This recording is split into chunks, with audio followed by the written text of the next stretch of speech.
ओम शांति। इस संसार में तीन शक्ति सदा ही शाश्वत है, अविनाशी है। एकात्मिक शक्ति, परमात्मा शक्ति और समय की शक्ति कि जो सदा ही इस संसार में अजर अमर अविनाशी है। हाँ, परिवर्तन अवश्य आता रहता है समय प्रति समय, परंतु इसका विनाश कभी नहीं हो पाता। इसलिए गीता में भी ये कहा हुआ है कि मैं जो हूं, जैसा हूं, वैसे उसी स्वरूप में मुझे पहचानना।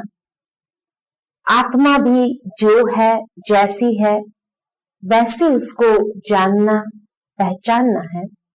और इसी प्रकार समय भी जो है, जैसा है, वैसे उसको जानना, समझना, तो उसमें सदा ही मनुष्य सुख की प्राप्ति करता है।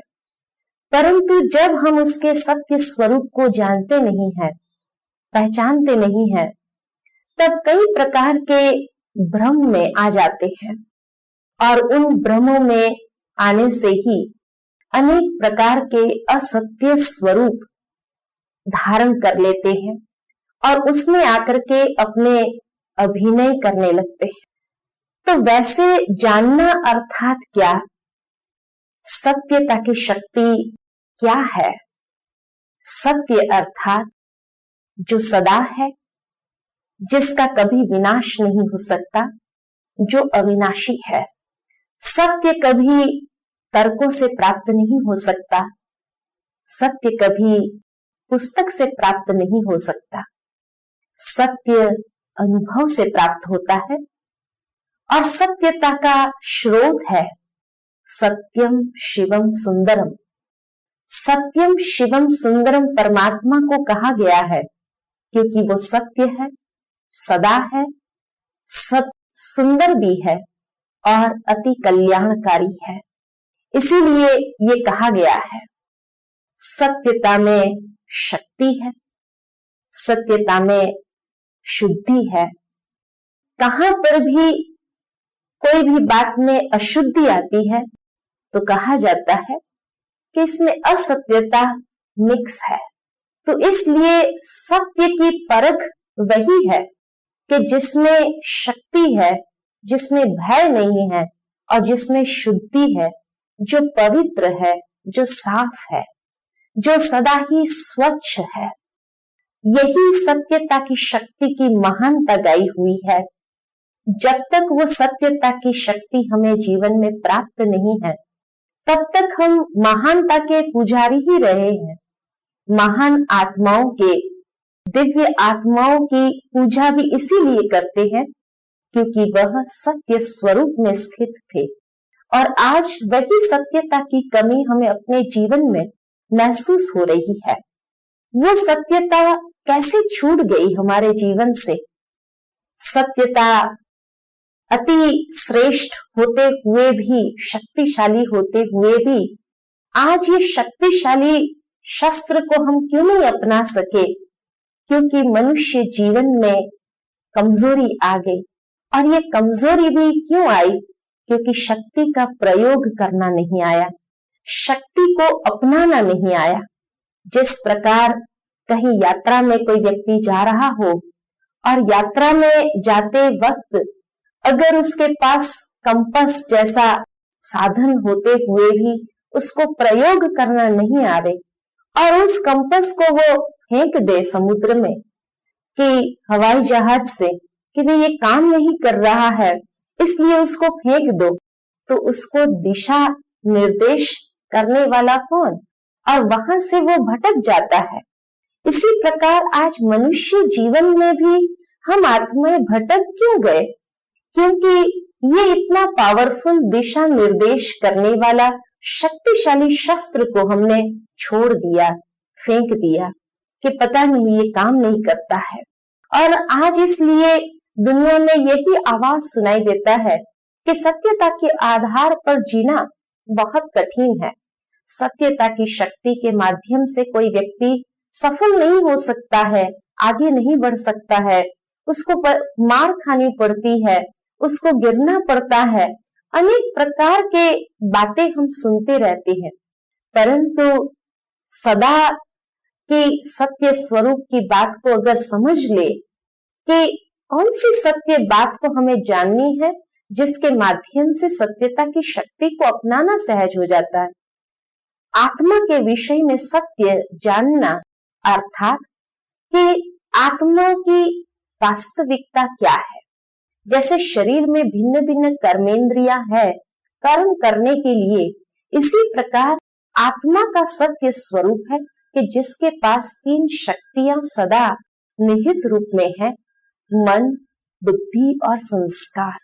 और जब हम मन की शक्ति को जान लेते हैं, बुद्धि की शक्ति को जान लेते हैं, संस्कार क्या चीज है उसको जान लेते हैं, तब हम अपने मन के संकल्पों को सही दिशा निर्देश दे सकते हैं। अर्थात हम अपने मन की शक्ति को यथार्थ रीति यूज कर सकते हैं, उसका सदुपयोग कर सकते हैं और तब हमें उसका सुख प्राप्त होता है। इसी प्रकार बौद्धिक शक्ति क्या है और वो बौद्धिक शक्ति को किस रूप से हमें यूज करना है, किस रीति से उसका सदुपयोग करना है। आज इतनी पावरफुल शक्ति मनुष्य के पास होते हुए भी वो कमजोर क्यों हो गया है? क्योंकि उसकी वास्तविकता को उसने समझा नहीं कि मन की शक्ति अर्थात संकल्पों की शक्ति, विचारों की शक्ति, और वो विचारों की शक्ति को किस प्रकार कौन सी दिशा में यथार्थ उसको लगाना है कि जिसके माध्यम से उसको निरंतर वो शक्ति प्राप्त होती रहे। आज वो शक्ति क्यों क्षीण होती गई? क्योंकि हमने उसको गलत दिशा दे दी। जब नकारात्मक दिशा उसको मिल गई, व्यर्थ दिशा में लग गया, तो जीवन भी हमारा धीरे धीरे व्यर्थ के रूप में होता चला गया, व्यर्थ के खाते में हमारे कर्म भी होते चले गए। तो इसलिए मनुष्य की शक्ति, आंतरिक शक्ति, आत्मिक शक्ति क्षीण होने लगी और इसलिए ये सत्यता की शक्ति को उसने वहां से छोड़ना आरंभ कर दिया।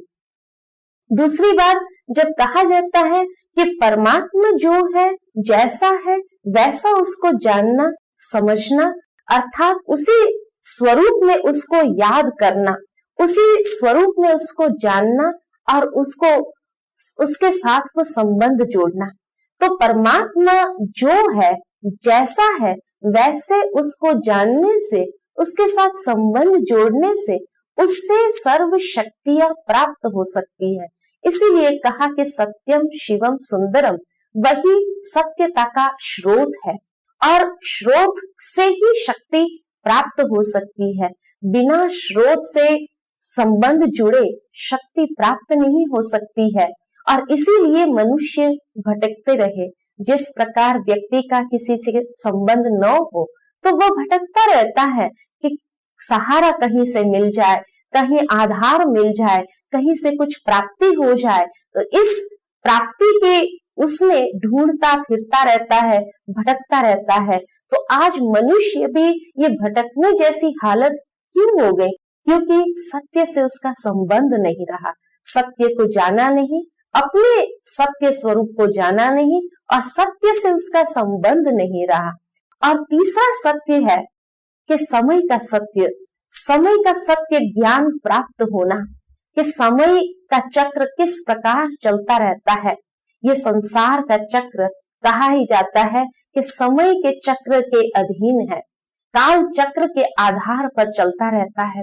लेकिन ये काल चक्र कैसे चलता है उसको कभी हमने न जाना न पहचाना और इसीलिए काल के अधीन हो गए।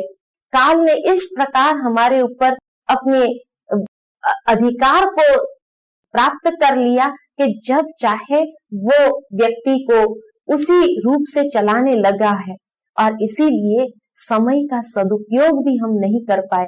नहीं तो ये शक्ति भी एक बहुत बड़ी शक्ति है, जिस शक्ति के लिए कहा गया है कि समय चाहे तो व्यक्ति को इतना ऊंचा उठा सकता है और इतना आगे बढ़ा सकता है कि जिसके माध्यम से कुछ भी प्राप्त करना उसके लिए सहज हो सकता है। परंतु ये समय की शक्ति को जब हम पहचानते नहीं है, उसका सदुपयोग नहीं कर पाते हैं तो समय व्यर्थ जाता है। और जिसने समय को व्यर्थ किया है उसके लिए कहा जाता है कि if you waste time, time will waste your life, या if you kill time, time will kill you. अर्थात अगर हम समय को नष्ट करते हैं तो समय हमें एक न एक दिन नष्ट अवश्य कर देगा।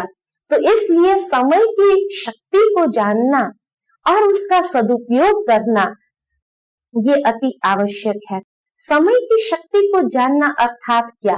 तो ये समय के लिए गीता में बहुत सुंदर कहा गया है कि जो हुआ सो अच्छा, जो हो रहा है वो बहुत अच्छा, और जो होने वाला है वो भी बहुत बहुत अच्छा है। जब इस रहस्य को हम समझ लेते हैं कि इसमें अच्छाई क्या है और कैसे अच्छाई है, तब हम समय का सदुपयोग कर सकते हैं। आज अधिकतर हमारा समय किसमें नष्ट होता है? जो घटनाएं हो चुकी होती है उन घटनाओं को बार बार याद करके हम समय को नष्ट करते रहते हैं कि ऐसा नहीं करते थे, ऐसा करते थे तो ज्यादा अच्छा होता था, इस प्रकार किया होता था तो और अधिक अच्छा होता था। इस प्रकार कई पूर्व घटनाओं को याद करते हुए हम उसमें ही अपने अधिकतर समय, श्वास, संकल्प की शक्ति को नष्ट करते रहते हैं। और इसीलिए जो वर्तमान समय हमें करना चाहिए वह भी नहीं कर पाते हैं। कई बार कई लोग कहते हैं कि लेकिन जो हो गया उसके लिए कैसे हम ये कहें कि बहुत अच्छा हुआ, क्योंकि दिखाई दे रहा है कि अच्छा नहीं हुआ। हाँ, मान लिया कि अच्छा नहीं हुआ, लेकिन अभी आप क्या कर सकेंगे? अभी समय को नष्ट करने से क्या फायदा? क्या वो जो अच्छा नहीं हुआ वो ठीक हो जाएगा?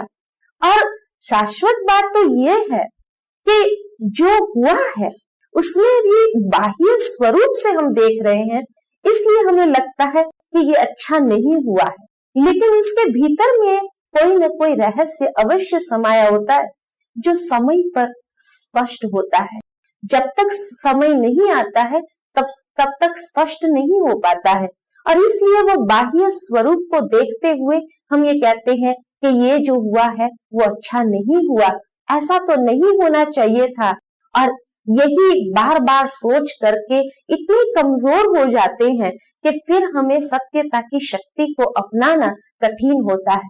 और अगर उस समय किसी ने ये ज्ञान दे भी दिया कि नहीं चलो जो हुआ सो अच्छा हुआ, तभी भी हमें वो चीज बहुत कड़वी लगती है, वो सत्य इतना कड़वा लगता है कि उसको सहन नहीं कर पाते हैं। तभी तो कहा जाता है कि सत्य बहुत कड़वा है, सत्य को हजम नहीं कर सकते हैं। लेकिन सत्य कड़वा नहीं है, हम ये कहेंगे कि सत्य का प्रयोग जो होता है वो सही ढंग से नहीं होता, तब वो कड़वा महसूस होता है। लेकिन उस कड़वा में भी मीठापन पीछे अनुभव होता है, जो बाद में हम कई बार कहते हैं कि अच्छा हुआ ये हुआ, तो अगर ये नहीं होता था तो ऐसा होना ही असंभव होता था। तो कहने का भाव कि जो वास्तविक है, जो सत्य है, उसको जब हम समझ नहीं पाते उस वक्त हम बाह्य स्वरूप को ही देख करके ये अपना ओपिनियन दे देते हैं, मंतव्य दे देते हैं कि नहीं नहीं ये चीज अच्छी नहीं हुई और ये कभी भी इसको अच्छी कह नहीं सकते हैं। लेकिन परमात्मा यही समय का सत्य ज्ञान हमें स्पष्ट समझाते हैं कि इस रहस्य को सदा बुद्धि में रखेंगे तो वर्तमान भी हम नष्ट नहीं करेंगे, लेकिन वर्तमान के समय का भी हम सदुपयोग करेंगे कि चलो जो हो गया सो हो गया, अब आने वाले समय में हमें क्या करना चाहिए, किस प्रकार अपनी वो सावधानी रखनी चाहिए कि जिसके माध्यम से हम आगे बढ़ते ही जाए। लेकिन जब पिछली बातों को हम भुला नहीं सकते हैं तब वर्तमान को भी हम श्रेष्ठ बना नहीं सकते हैं। इसलिए परमात्मा से हर आत्मा को दो शक्ति अवश्य प्राप्त है और वो शक्ति का सही समय पर सदुपयोग करना। एक शक्ति है भूलने की शक्ति और एक शक्ति है याद करने की शक्ति। लेकिन अक्सर क्या होता है कि हम इन शक्तियों का प्रयोग गलत कर लेते हैं। जो चीज हमें याद रखनी है उसको हम भूल जाते हैं और जो चीज हमें भूलनी होती है उसको हम भुला नहीं पाते हैं, उसको बार बार याद करते रहते हैं और दुखी होते रहते हैं। तो सत्य तो यही है कि जो चीज हमें भुलानी है उसको हम भुला दे, और भुलाने का तरीका यही एक सहज विधि के माध्यम से है कि जो हुआ सो अच्छा हुआ। उसमें कोई ना कोई रहस्य समाया होगा जो हम नहीं जान सकते हैं। परमात्मा कल्याणकारी है, वही जान सकता है। उसकी कोई रचना में अकल्याण हो नहीं सकता है, लेकिन उस समय ये भुलाना जो हमारे लिए कठिन होता है और ये सत्यता को स्वीकार करना जो कठिन होता है, उसके कारण हम अपना वर्तमान और भविष्य भी खत्म कर देते हैं, उसको भी उज्जवल नहीं बना पाते हैं। तो सत्य तो यही है कि भले वो कितना भी कड़वा लगता हो, लेकिन उस वक्त उस रहस्य को स्पष्ट बुद्धि में या समय के सत्य ज्ञान को स्पष्ट रीति से बुद्धि में रखने से वो कड़वापन को भी हम हजम कर सकते हैं और तब हमें मीठे फल की प्राप्ति अवश्य हो सकती है। दूसरा, सत्य में हमेशा शक्ति होती है, वो कभी किसी से डरता नहीं है। असत्य जो होता है उसमें डर अवश्य समाया होता है और इसीलिए वो अपने आप को सिद्ध करने के लिए कई प्रकार के तर्क अपनाते रहते हैं, लेकिन तर्क से कभी सत्य सिद्ध नहीं हुआ है। हमेशा नम्रता में ही महानता गई हुई है और इसीलिए उसी से ही सत्य सिद्ध हो जाता है। भले उस वक्त तो कहने में आ जाता है कि फलाना व्यक्ति जरूर झूठ है, इसीलिए वो कुछ बोल नहीं रहा है, या इसलिए वो चुप है, इसीलिए वो शांत है। ये कई प्रकार की गलत फहमियां मनुष्य के अंदर आ जाती है, परंतु सत्य तो वही है कि उसमें शक्ति है, इसीलिए वो सहन कर पा रहा है, इसीलिए वो शांत है और समय का इंतजार कर रहा है कि समय आने पर सत्य स्वयं ही प्रकट हो जाएगा, क्योंकि सत्य सूर्य के समान है। वो सत्य को कभी कोई छिपा नहीं सका है। भले कुछ समय के लिए बादल जरूर आ जाते हैं उसके सामने, लेकिन वो बादलों से कभी सूर्य छिप नहीं सकता है। और सूर्य को स्पष्ट करने के लिए, अपने आप को सिद्ध करने के लिए कोई और तर्क की आवश्यकता ही नहीं है, वो स्वयं में स्पष्ट है। तो इसी प्रकार सत्य स्वयं में स्पष्ट है, उसको सिद्ध करने की आवश्यकता नहीं है। उसमें सहन शक्ति भी है, उसमें निर्माणता भी है और निर्भयता भी है। वो परिस्थिति का सामना करने के लिए तैयार है, वो छोटी बातों से घबराता नहीं है और वो सत्य को इस प्रकार स्वीकार करने के लिए तैयार हो जाता है कि जिसके माध्यम से व्यक्ति की महानता स्पष्ट हो जाती है। और समय कभी उसको खत्म नहीं कर सकता है, समय उसका हमेशा विजयी बना करके ही छोड़ता है, क्योंकि जिसने सत्य को अपनाया है उसको समय भी साथ देता है। उस समय भले बाह्य स्वरूप से हमें लगता है कि हाँ ये बहुत मुश्किल हो गया, देखो ये हार गया ना, हमने तो कहा था ऐसा ही होगा, सत्य को अपनाने कारण ही ऐसा हुआ है, लेकिन वो हार में भी उसकी जीत समाई हुई होती है। उस हार में भी वो विजयी बनकर के उभर आता है और वो दुनिया के सामने प्रत्यक्ष हो जाता है कि सत्यता की शक्ति के आधार पर कितना वो ऊंच और महान बन गया है। आज दुनिया में जो भी महान आत्माएं हो गए वो असत्य स्वरूप से कभी डरे नहीं है। भले मनुष्य ने उनके सामने कितने भी इल्जाम लगाए हो, कितने भी उनके ऊपर अत्याचार गुजारे हो, लेकिन उससे न कभी वो डरा है, न कभी वो हारा है। और समय ने हमेशा उसको इस प्रकार स्पष्ट करके दुनिया के सामने रख दिया कि दुनिया को आखिर भी उनके सामने अपने शीश झुकाने ही पड़े हैं। तो यही उसकी सबसे बड़ी विजयी है। वो खत्म नहीं हुआ है, वो संसार में सदा के लिए अमर हो जाता है, क्योंकि सत्य अविनाशी है, वो कभी खत्म नहीं हो सकता है। कोई उसको न खत्म कर सका है न उसको कर सकता है। और इसीलिए ऐसे महान आत्माएं आज भी अनेक आत्माओं के लिए आदर्श बनकर के ही रहे हैं, और जिन्होंने सत्य को उसी स्वरूप से जाना है, पहचाना है, अपनाया है, उनके लिए दुनिया भी बाद में उसका नामाचार करने के लिए, उसकी महिमा करने के लिए, उसके सामने उसकी पूजा करने के लिए जैसे तुले हुए रहते हैं। लेकिन हाँ, ये जरूर है कि कि सत्य को प्रयोग करने की एक विधि आनी चाहिए। एक छोटा सा दृष्टांत याद आता है कि एक बार एक व्यक्ति के पास जाकर के एक व्यक्ति ने पूछा कि हे व्यक्ति, तुम्हें दिखता नहीं है, तुम अंधा है क्या? और व्यक्ति ने कहा हाँ मैं अंधा हूं। तो उस समय उतना गुस्से में आकर के उसने पूछा कि ये अंधा, तेरी आंखें कैसी चली गई? तो उस अंधे को भी उस समय इतना बुरा लगा कि भले मैं अंधा हूं तो क्या हुआ, लेकिन ये कोई पूछने का ढंग थोड़ी है। और उसने कहा कि जाओ जाओ, तुम्हें क्या पड़ी है और क्या जानने की जरूरत है कि मैं अंधा कैसे हो गया। ऐसे करके उसने न जवाब दिया और उसको भेज दिया। उसी समय दूसरा एक व्यक्ति वहां आकर के उसको पूछने लगा कि हे सूरदास जी, आपकी आंखें कैसे चली गई? आप कृपा करके हमें बताएंगे कि आपकी आंखें कैसे चली गई? उस अंधे व्यक्ति को इतना अच्छा लगा कि उसने अपनी पूरी कहानी सुनाई कि कैसे उसकी आंखें चली गई थी और किस प्रकार वो देखने वाला एक इंसान था, लेकिन कैसे उसकी आंखें किस घटना में आकर के उसकी आंखें चली गई। सारा वृत्तांत सुनाया। दोनों ने सत्य बोला। पहले व्यक्ति ने भी सत्य बोला, वो अंधा था इसलिए उसको अंधा कहा और अंधा कहकर के संबोधित करके उसको पूछा कि हे अंधा, तेरी आंख कैसे चली गई? लेकिन वो सत्य कड़वा लगा, वो सत्य का प्रयोग ठीक ढंग से नहीं हुआ था और इसीलिए वो व्यक्ति को गाली सुननी पड़ी या उसका वृत्तांत सुनने को नहीं मिला कि कैसे वो अंधा हो गया था। जबकि दूसरा व्यक्ति निर्माण था और उसने भी सत्य ही कहा, हे सूरदास जी, आपकी आंखें कैसे चली गई? आप कृपा करके मुझे बताने की कोशिश करेंगे? तो दोनों ही व्यक्ति ने सत्य बोला। एक ने अंधा कहा, वो भी सत्य था, एक ने सूरदास कहा, वो भी सत्य था। लेकिन सही प्रमाण क्या था? सत्य को प्रयोग करने की विधि कौन सी थी?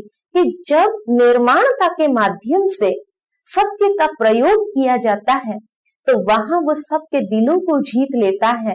उसी के आधार पर वो सारी बातों को भी अपने जीवन में हासिल करता है और उसी के माध्यम से आगे बढ़ सकता है। लेकिन जो सत्य तुच्छता के माध्यम से प्रयोग करते हैं वो कभी भी कोई भी बात को जानने के लिए योग्य पात्र नहीं बन सकता है और वहां भले वो सत्य बोलता है लेकिन सत्य बोलते हुए भी वो बहुत ठोकरें खाता है।